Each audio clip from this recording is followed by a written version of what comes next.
Complete the following sentence. One thing Lincoln Riley will have on his roster every single year is...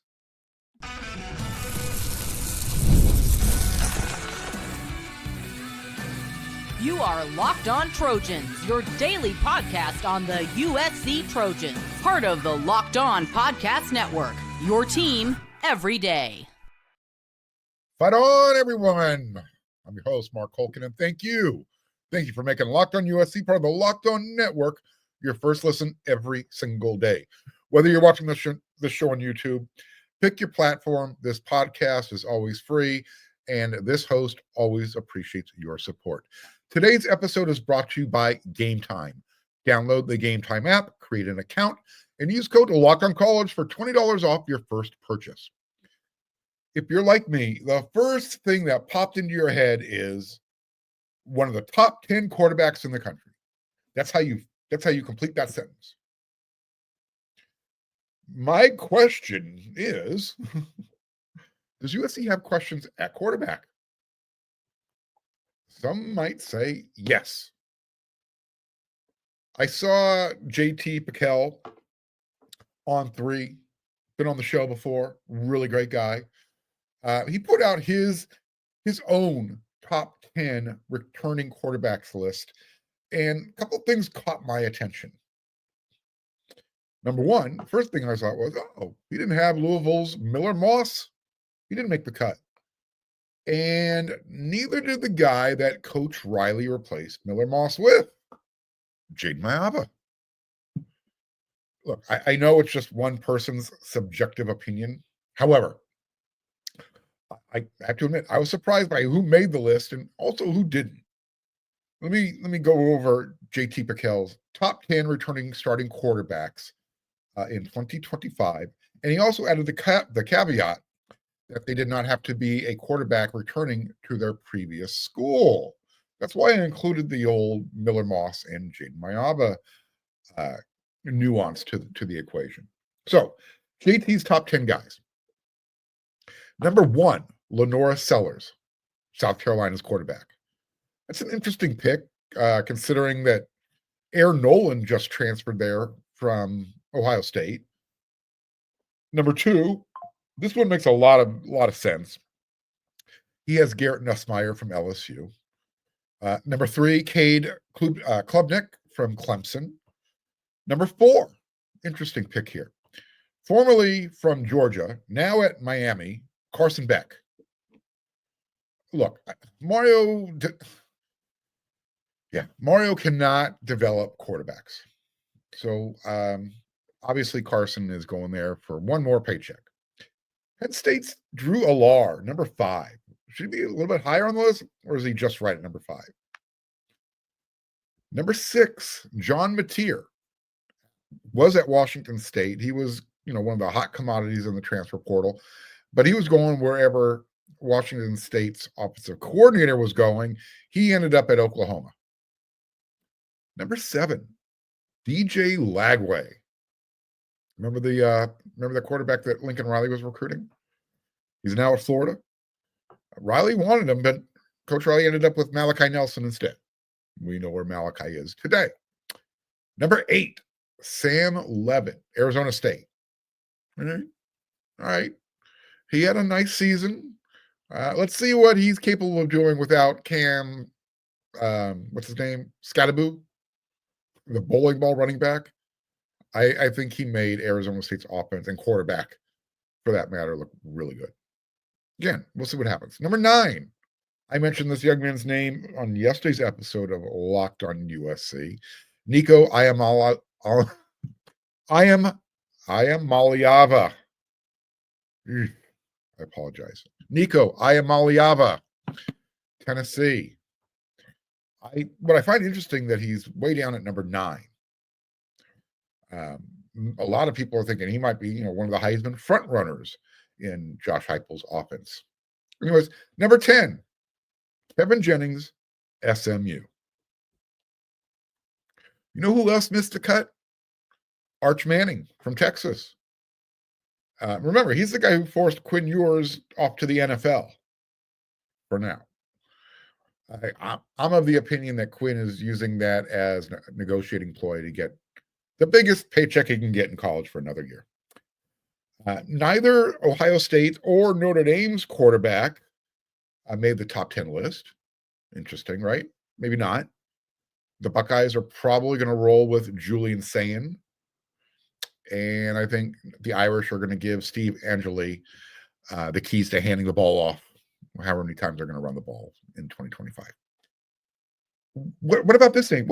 Where's Avery Johnson on that list? The quarterback at Kansas State. Remember the guy who chased Will Howard to Ohio State to help them win a national championship? Avery Johnson apparently is not one of the top 10 quarterbacks in 2025, according to JT Pickell. And where's Brigham Young's Jake Retzlaff? No one from USC. Going back to complete the sentence. Lincoln Riley doesn't have a quarterback considered, at least in JT Pickell's eyes, one of the top 10 returning quarterbacks in the country. Last year, the perception was USC's offense struggled. And for the first time, Lincoln Riley's in his coaching career, it was his style of offense underperformed. I don't think anybody would disagree with that. And considering Coach Riley's reputation for developing quarterbacks and, the skill players that are available at USC, does that kind of say, you know what, maybe USC has question marks at the quarterback position? We're going to be talking about this all offseason, at least definitely going into spring camp. So Miller Moss had the 1-game sample size in the Holiday Bowl. He was considered, getting run as a preseason Heisman favorite, playing in Lincoln Riley system. He's got all those wide receivers, yada, yada, yada. We know Miller is now at Louisville.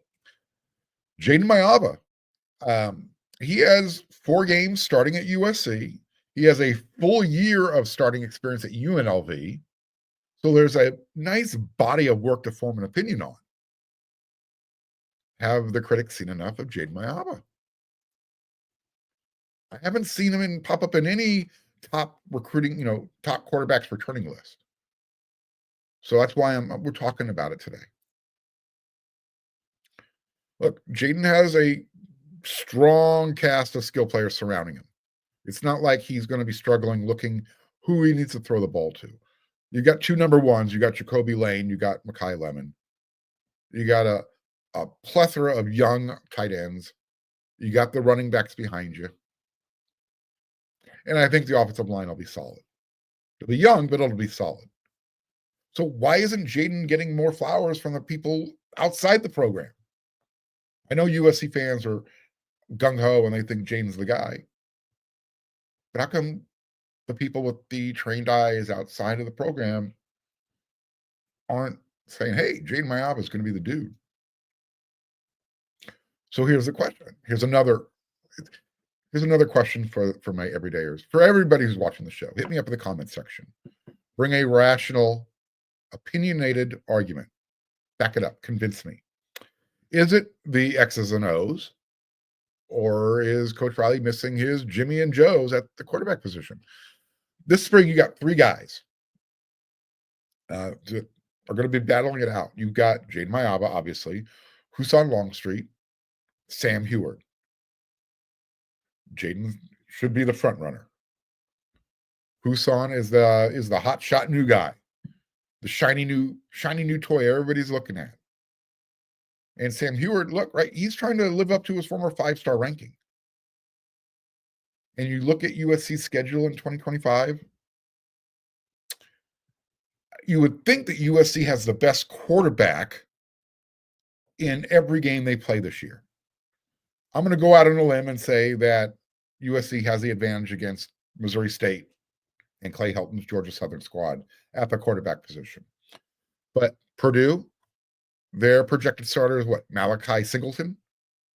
They got a few guys behind him that are going to compete. New head coach, Josh Henson's taken over as offensive coordinator. Advantage USC. Next, Michigan State comes to town. Their starter is Aiden Childs. He wasn't really good last year. USC goes to Illinois. Luke Altmaier. Jackson Dart chased him away from Ole Miss. In 2024, he had 22 touchdowns, 6 interceptions. Not bad. Illinois is considered a top 15 team, way too early polls, right? Michigan, they're coming to town. I don't know who's going to be their starter, but they brought in Mikey Keene, who is a transfer from Fresno State. He's going to be your experienced veteran. They're returning Davis Warren, and then you've got Bryce Underwood, who Michigan paid a boatload of money to decommit from LSU and stay home and go to Michigan. I mentioned Notre Dame. They've got Steve Angeli and whoever they're going to grab out of the transfer portal. Quinn Ewers, cough. We'll see. Dylan Raiola in Lincoln, Nebraska. Do they have the advantage over USC at the quarterback position? Dylan will be a true sophomore. Northwestern, their starter is going to be Preston Stone, advantage USC. Iowa, they're coming to town. They're bringing Mark Gronowski. Remember, he was the hot name coming out of the transfer portal from South Dakota State. Oregon, who is their starter in 2025? Is it going to be Dante Moore? Is he finally ready? Is he going to tell the coaches, I'm ready, I'll do it now? Remember, he transferred from UCLA because he was playing too soon. And then you also have Austin Novosad, another quarterback. Is Quinn Ewers going to end up there? Again, maybe he goes to the NFL. We'll see. And then finally, last game of the year, UCLA. I don't know who's going to be their starter.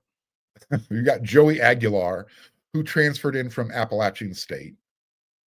So far in his career, he's thrown for 6,700 yards and 56 touchdowns. He's done that over the last 2 years playing for Appalachian State. Other guys that they're going to be looking at, DeMarcius Davis, Carson Gordon, Henry Hasselbeck, Robert McDaniel. I'm on the record today, recording this episode of Locked on USC.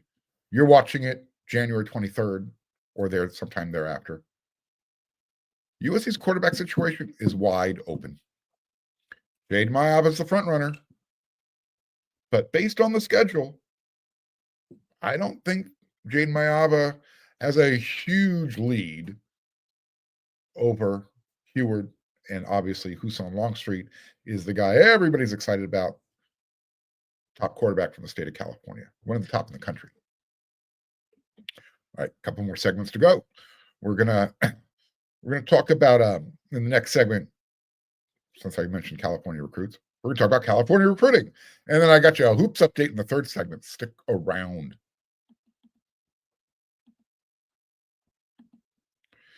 Therapy is a game changer. It can help manage stress, improve sleep, communicate more effectively, but finding the right therapist with a busy schedule, that can be challenging. That's where Talkspace comes in. Talkspace is the leading virtual therapy provider, makes getting the help you need easy, accessible, and affordable. With Talkspace, signing up is simple. You can match up with a licensed therapist who fits your needs, and you can usually do that within 48 hours. And the best part, it's convenient. You can have sessions from the comfort of your home, and if you need to, you can even message your therapist between appointments. Plus, Talkspace is covered by many insurance plans, and for the most insured members, there's a $0 copay. It's never been easier to prioritize mental health. As a listener of Locked on USC, you're going to get $80 off your first month with Talkspace when you go to Talkspace.com/LockedOnCollege and enter the promo code SPACE80 to match with a licensed therapist today. Go to Talkspace.com/LockedOnCollege, enter in the promo code SPACE80, and you're going to get $80 off your first month, and you're also going to show your support for the show. That's Talkspace.com/LockedOnCollege, promo space 80.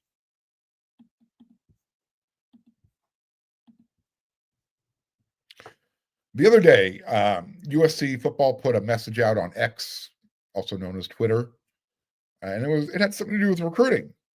They wanted the USC football program, whoever's in charge of social media right now, they hear, they see, they listen to the fans. They wanted to make a point that California recruiting, it's still a top priority. The message said, in the first 2 weeks that coaching staffs were able to hit the road and make on-campus visits, USC staff, and this was as of January 21st. Remember, we're now 2 days after that. As of January 21st, the Trojans coaching staff had been on 164 different campuses. That was just in California. So right now they're really emphasizing the 2026 recruiting class. 2025 class, almost done. Let me give you some percentages to kind of show you how they're really shifting that focus back into California. Of the guys who are committed in 2025, who have already signed, only 23% of the class comes from the Golden State. Now, contrast and compare, of the 8, and I'm using finger quotes, commitments to the 2026 recruiting class, 63% of them come from California. It's a good ratio.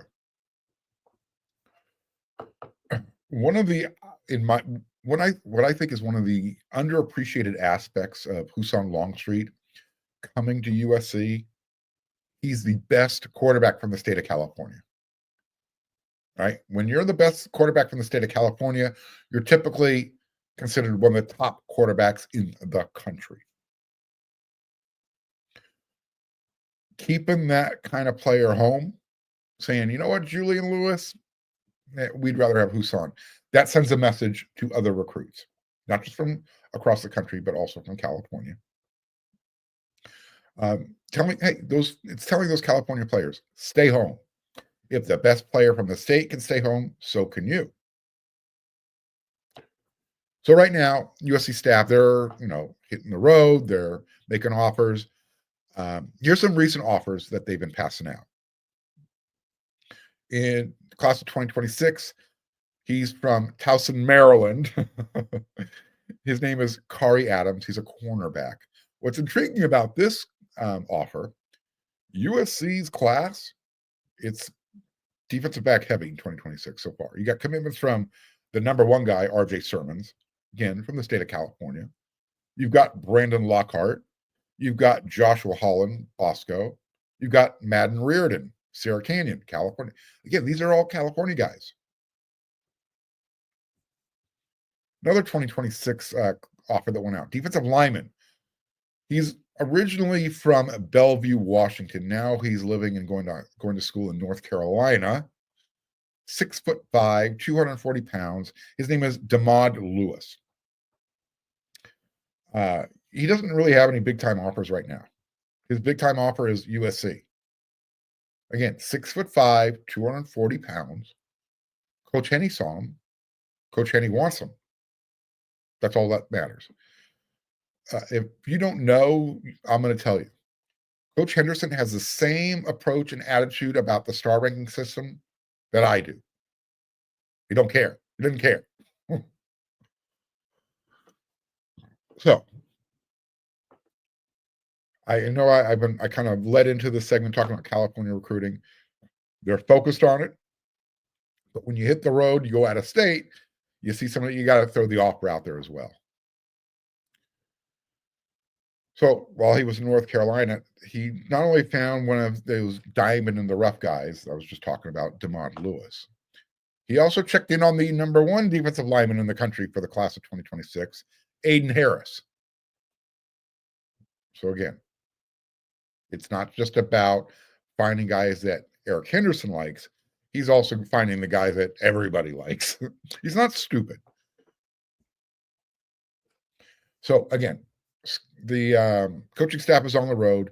After this month, so when January comes to a close, what the staff can do is they can host however many prospects they want on campus, but they can't go to high schools again. I believe that won't start up until April. So February, March, and then half of April, the on-campus visits are shut down. But come on over. Step on campus. as often as you want. See, last year, USC hosted that crab boil. What was it, February, March? It was a rainy day. I remember that.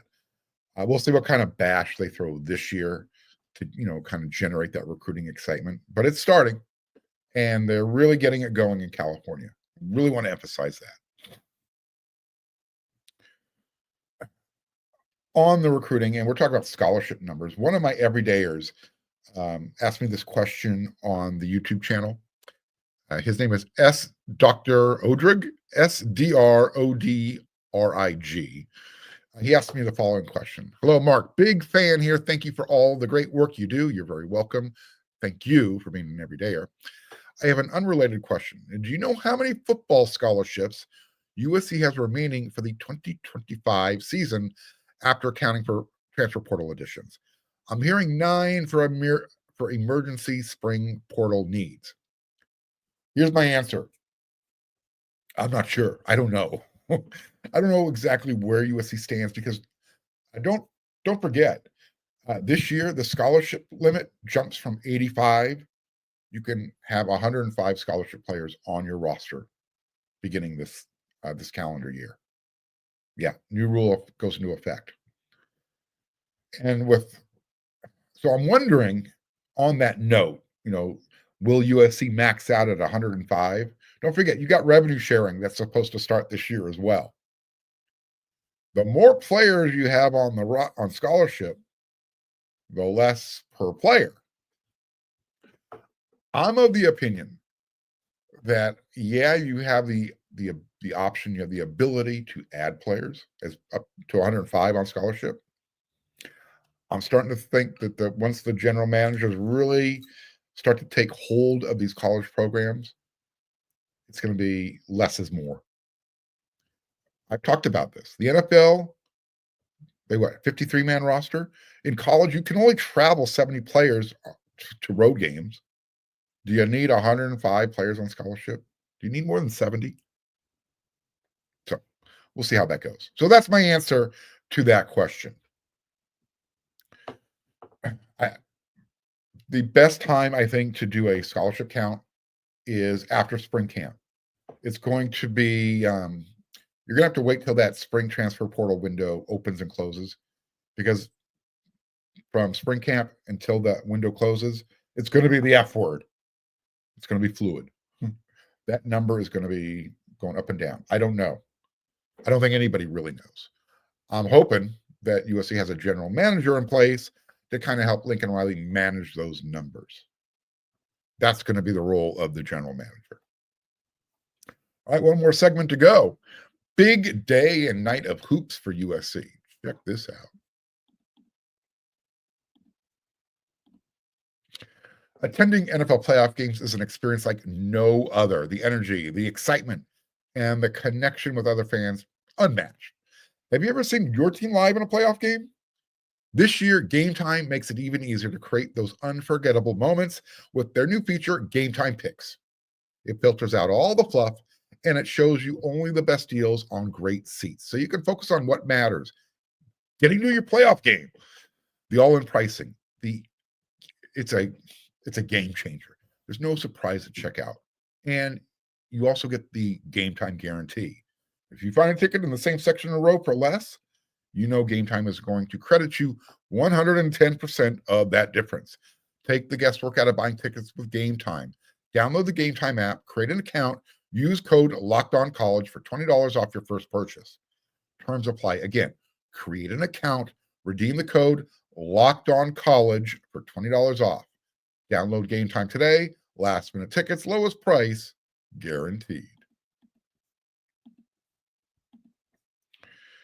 The women of Troy, they waxed Purdue. Final score, 79-37. They've won 14 in a row. Someone say they're on a roll. Things are looking good for them right now. They're going to be taking on number 1 UCLA this weekend. Beat the Bruins. The men. All right, so the USC men's basketball team, they went into Lincoln, Nebraska. They're coming off a loss at home to Wisconsin. Nebraska's lost, coming into this game, they lost 4 in a row. USC left with a nice win. Yeah. Nice win. This was a homecoming game for St. Thomas. He's from Omaha, Nebraska. What was that final score, by the way? Scroll down here. 78-73 was the final score. I apologize. I had a brain fart there for a second. And it was a total team effort. Again, homecoming for St. Thomas. He's from Omaha, Nebraska. Excuse me. The last time he had played on that court, he was leading his high school team to the state national championship. So last 2 times he's played on that court, he's left a winner. And USC got in this game. They got up to a really good start. Tough arena. The Husker fans, they sell out, just like their football games. They support their teams. USC fans, I hope you are watching. Take notice. That's what it's supposed to look like. And guess what? Coach Musselman, he's starting to get on the bandwagon. He's starting to call you guys out. He wants that type of home court advantage. You know who USC plays next? I'll tell you. You better be there. So, again, USC got off to a good start in the game. Sold out crowd. Big energy. And they didn't let the noise faze them. What got to them early in the game was some guy named Connor Esigian, who made like 3 3-pointers in a row. And Juwan Gary, who was killing USC in the paint. He was I think he finished with like 30 points. USC led 18-15 early, and then the Huskers led 24-18 about 2.5 minutes later. They were able to do all that, going on a scoring run without their leading scorer, Bryce Williams. In fact, he hadn't even taken a shot yet. USC tends to go in these little funks where they don't score for extended periods of time. Well, for like almost 2.5 minutes, Nebraska went on a 9-0 run, and that's how they were able to kind of take the lead and get the crowd really buzzing and get them going. USC survived about a 3-minute time frame during that first half, and then they went on their own mini 7-0 run, and they recaptured the lead. At halftime, they were, let's see, what was it? Nebraska 33, USC was trailing by 2 points. It was 33-31 at halftime. If you've been watching USC hoops at all this year, you know they're not the greatest 3-point shooting team. Well, in the first half, they were 0 for 9. Yeah, it looked like it was going to be a long night. I bring up that 3-point shooting stat because when the Cornhuskers, when their opponents shoot better than 38% from behind the arc, Nebraska's 0-8. But when they hold their opponents below that benchmark, they're 12-0. Again, at halftime, it was 33-31 Nebraska, and USC was 0 for 9 from downtown. Rashawn Agee said, you know what? Screw that. I've only made 6 of these all year. Well, he finished up with 10 on the year. Yeah, he made 4 in this game alone in the second half. He was a key to this game. Him, Desmond Claude, St. Thomas, Wesley Yates. Those were your guys. Back in second half, really tight game, back and forth, bunch of ties, lead changes. USC led 50-45 with about 11 minutes to play in the game. Again, I'd mentioned that Rashawn Agee, he had made a total of 6 pointers all season long. He made 4 in the second half.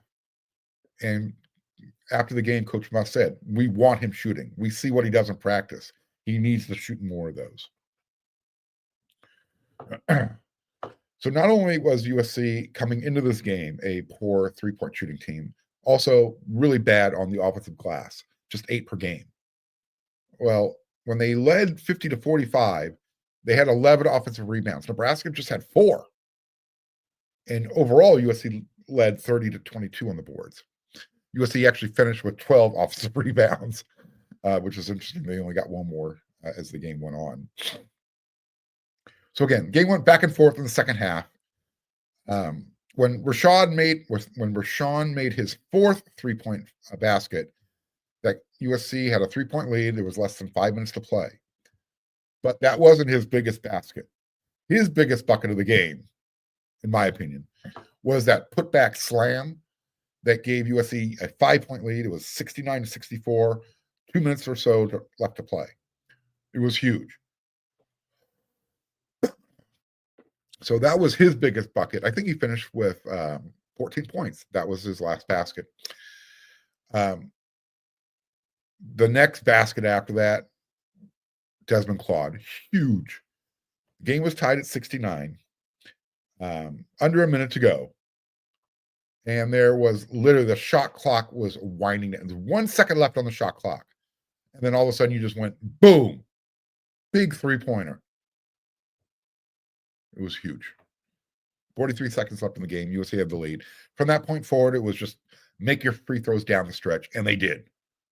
It was great. Wesley Yates, I think he made 5 in a row down the stretch.